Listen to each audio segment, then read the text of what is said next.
First ever factory outlet, Chandanagar, Mukunda Jewelers, opening soon. No making charges.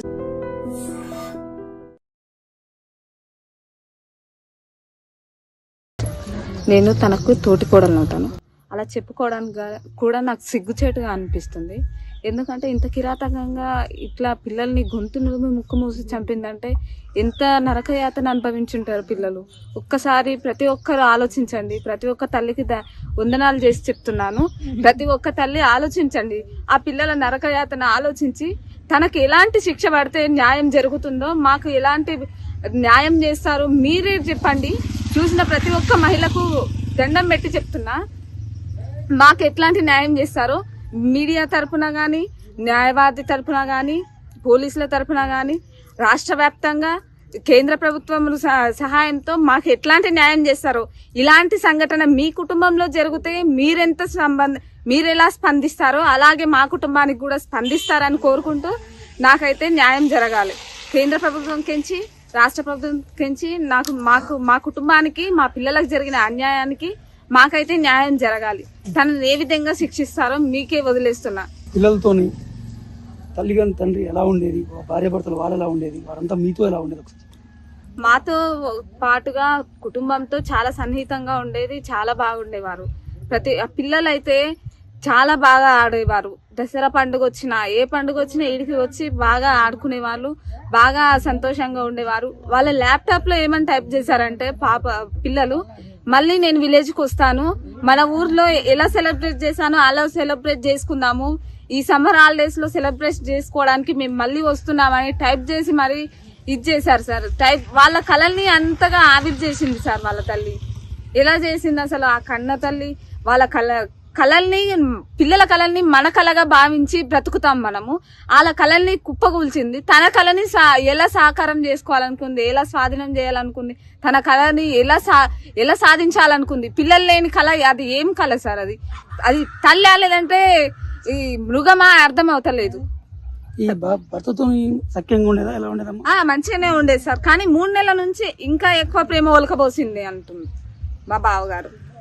మా బావ మంచివాడు, మా బావ ఏది తాగడు, ప్రతి ఒక్కటి తెచ్చి పెడతారు, నా అకౌంట్లో బాగా పైసలు వేస్తుంటాడు, మా బావలాగా ఎవరు ఉండరు, ఎవరు మంచిగా చూసుకోరు ఇంత బాగా నన్ను అని బాగా ఎక్కిచ్చిందంట సార్. 3 నెలల నుంచి గెట్ టుగెదర్ అయినాక తను ఏ విధంగా పరిచయం అయింది, ఆ పరిచయం చేసుకున్న తర్వాత తను బాగా ఎక్కిచ్చిందంట.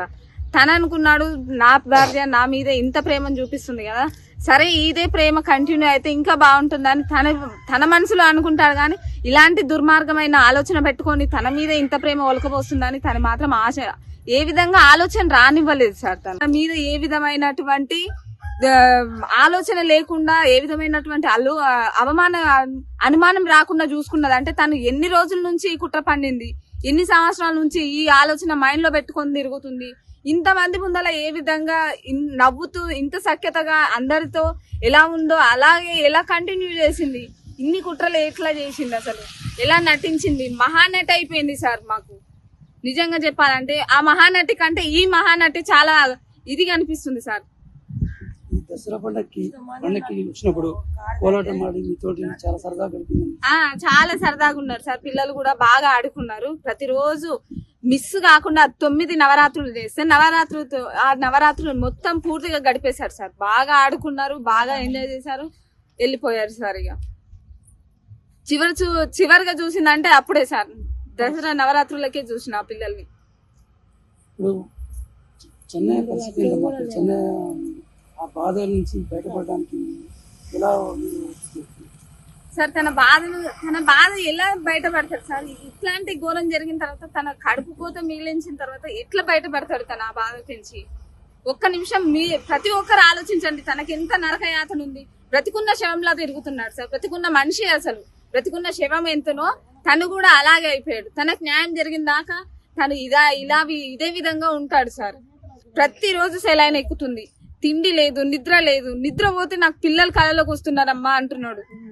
ప్రతిరోజు ఏడుస్తున్నాడు సార్. నరకం చూస్తున్నాడు తను ఎంత సంతోషంగా ఉంది, అసలు ఎంత మొండిగా ఉందంటే అంత మొండిగా ఉంది. అమ్మ మరి ఆస్తి పేపర్లు ఎందుకు తీసుకుపోయినావా అని మా బావ వెళ్తే, ఆస్తి అంటారు ఏంది నాయనగా వాడుతున్నారు, 3 నెలల తర్వాత వచ్చి చేస్తా అంటుంది. 3 నెలల తర్వాత ఏ విధంగా వస్తుంది, ఎవరు తీసుకొస్తున్నారు తనని? తన వెనక ఎంత ఎవరున్నారు అసలు నాకు అర్థం అవ్వట్లేదు. 3 నెలల తర్వాత జైలు నుంచి ఎట్లా వస్తాను అంత ఖచ్చితంగా చెప్పిపోతుంది. ఆస్తితో ఏం అవసరం ఉంది? ఎందుకు తీసుకెళ్ళింది మరి? పిల్లలు అవసరం లేదు, ఆస్తి అవసరం లేదు, భర్త అవసరం లేదు కదా, మరి ఎందుకు తీసుకువెళ్ళినావు నువ్వు? ఆస్తి పేపర్లతో నువ్వేం చేస్తున్నావు? పిల్లలు చనిపోయిన తర్వాత ఆస్తి పేపర్ల గురించి ఏమంటే 3 నెలల తర్వాత వచ్చి చేస్తా అని వివరించింది. ధీమాగా 3 నెలలు వస్తా ధీమాగా చెప్పింది సార్. అసలు ఎంత కర్కశంగా ఉందంటే ఎంత మృగం అయిపోయింది సార్ తను. ఇంత ఈ గెట్ టుగెదర్ జరిగిన తర్వాత ఇంత మారిపోయింది అసలు. చాలా అంటే చాలా మంచిగా ఉండే తను. ప్రతి ఒక్కరు ఈ గ్రామంలో కాదు అక్కడైనా సరే రాఘవేందర్ కాలనీలో అయినా సరే చాలా మంచిది అన్నారు. ఇంత కర్కశంగా ఎట్లా మారింది మరి ఈ 4 నెలలు?